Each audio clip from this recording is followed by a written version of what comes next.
Vous pensez qu'il faut absolument obtenir la résidence permanente avant de travailler au Canada? C'est faux. Chaque année, des milliers de travailleurs étrangers arrivent légalement au Canada grâce à différents permis de travail temporaires. Dans plusieurs cas, ces permis deviennent ensuite une véritable porte d'entrée vers la résidence permanente. La question n'est donc pas seulement « Comment immigrer au Canada ?» La vraie question est « Quelle option correspond le mieux à votre profil ?» Première option, le permis de travail avec étude d'impact sur le marché du travail, aussi appelé EIMT. C'est la voie la plus connue. Un employeur canadien vous offre un emploi et obtient une étude d'impact sur le marché du travail afin de démontrer qu'aucun citoyen canadien ou résident permanent n'a pu occuper le poste. Les principaux avantages sont qu'il est accessible dans de nombreux secteurs, qu'il peut faciliter une future demande de résidence permanente et qu'il repose sur une offre d'emploi officielle et structurée. En revanche, le permis est généralement lié à un seul employeur. Les démarches sont plus longues et le processus demande un investissement important de la part de l'employeur. Deuxième option, la mobilité francophone. C'est l'une des meilleures options pour les travailleurs francophones. Ce programme permet à de nombreux francophones de venir travailler à l'extérieur du Québec, sans qu'une EIMT soit nécessaire. Ces avantages sont nombreux. Le traitement est généralement plus rapide. Le conjoint peut, dans plusieurs situations, obtenir un permis de travail ouvert. Les enfants peuvent étudier au Canada. Et ce programme constitue souvent une excellente voie vers la résidence permanente. Il convient particulièrement aux professionnels francophones qualifiés qui souhaitent s'établir durablement au Canada. Troisième option, le programme de mobilité internationale. Cette catégorie comprend plusieurs programmes, notamment le transfert intra-entreprise, l'accord économique et commercial global entre le Canada et l'Union européenne, aussi appelé AECG, ou CETA en anglais, l'accord Canada aux États-Unis-Mexique, connu sous le sigle ASEOM, ainsi que le programme Jeunes Professionnels. Ces programmes sont souvent exemptés d'EIMT, proposent des procédures simplifiées et sont particulièrement intéressants pour certains profils spécialisés. Quatrième option, le permis de travail post-diplôme, connu sous le sigle PTPD. En anglais, il est appelé Post-Graduation Work Permit, ou PGWP.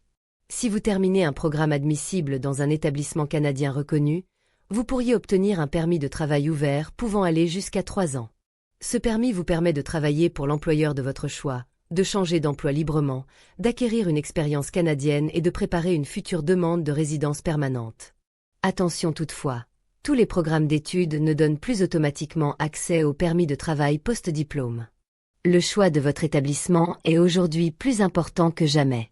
Cinquième option, le programme Vacances-Travail, plus connu sous le sigle PVT. Très populaire auprès des jeunes, il permet de travailler et de voyager partout au Canada avec un permis de travail ouvert.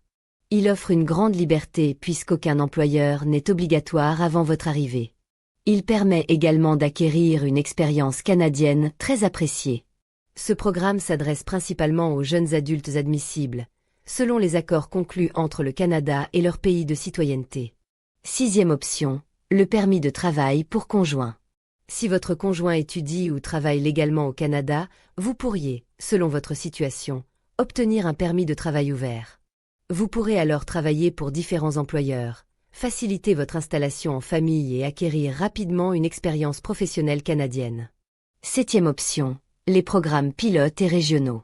Certaines régions canadiennes recherchent activement des travailleurs dans des secteurs précis, notamment les communautés rurales, les soins aux personnes âgées, l'agriculture et plusieurs professions en pénurie de main-d'œuvre. Ces programmes offrent souvent d'importants besoins de recrutement, une concurrence moins forte et, dans plusieurs cas, un accès facilité à la résidence permanente. Alors, comment choisir le bon permis? Commencez par vous poser 3 questions. Quel est votre objectif? Souhaitez-vous découvrir le Canada, vous y installer durablement, ou venir étudier avant de travailler? Quel est votre profil? Votre âge, votre profession, votre niveau de français ou d'anglais, votre situation familiale et votre pays de résidence influencent directement les options qui s'offrent à vous. Enfin, êtes-vous prêt à préparer un dossier solide? Chaque année, de nombreuses demandes de permis sont refusées à cause d'erreurs pourtant évitables. Des documents manquants, des incohérences dans le dossier, un mauvais choix de programme ou encore des formulaires incomplets. Un refus peut compliquer vos démarches futures. Voici maintenant ce que j'observe le plus souvent. Beaucoup de candidats concentrent toute leur énergie sur la résidence permanente. Pourtant, dans bien des situations, obtenir d'abord un permis de travail temporaire constitue la stratégie la plus rapide et la plus efficace. Un travailleur francophone qualifié peut parfois arriver au Canada en seulement quelques mois grâce au programme Mobilité francophone, acquérir une expérience canadienne et renforcer considérablement son futur dossier de résidence permanente. Il existe plusieurs portes d'entrée. L'important est de choisir celle qui correspond réellement à votre situation. Question pour la communauté. Quel permis vous intéresse le plus? Le permis avec EIMT, la mobilité francophone, le programme de mobilité internationale, le permis de travail post-diplôme, le programme vacances-travail, le permis de travail pour conjoint ou un programme pilote régional. Répondez simplement par le numéro correspondant dans les commentaires. Vous souhaitez savoir quelle option est la plus adaptée à votre profil et connaître vos chances d'obtenir un permis de travail au Canada? L'équipe de Inacan Service vous accompagne dans l'analyse de votre situation, le choix du programme et la préparation de votre dossier. Réservez votre consultation découverte gratuite de 30 minutes, sans engagement et entièrement confidentielle.